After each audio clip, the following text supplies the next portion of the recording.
the police didn't suspect me at first. How could they?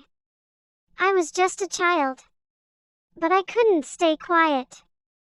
I boasted about what I'd done, dropped hints, and left clues. Part of me wanted to be caught.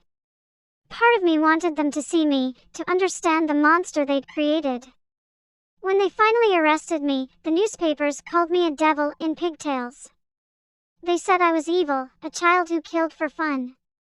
But no one looked at where I came from, at what I'd endured. Did they think I was born this way? At my trial, they called it manslaughter, not murder.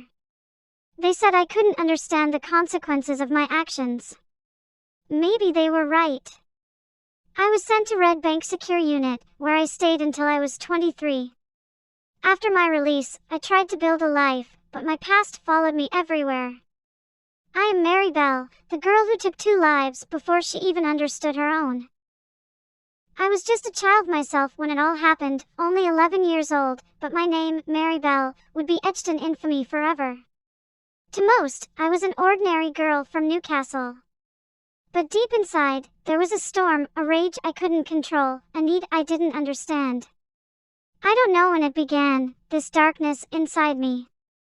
My mother wasn't kind, and my home wasn't safe.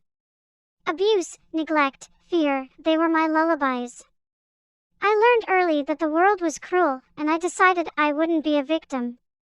Instead, I became something far worse. On May 25, 1968, I met Martin Brown. He was only 4 years old, a curious little boy who didn't know that trusting me would be his last mistake. We were in an abandoned house. I don't know what came over me. One moment, we were playing, and the next, I was pressing my hands around his neck, watching as his tiny body went still. I told myself it wasn't real. It didn't feel real. But it was.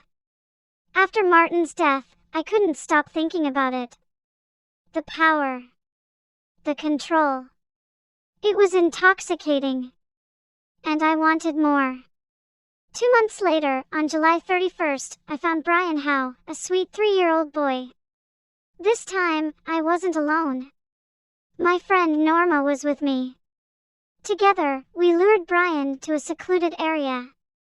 I don't remember feeling guilt as I took his life, only curiosity. I used scissors to carve an M into his stomach. I cut his hair and scratched his skin. It felt like marking my territory, leaving a part of myself on him forever.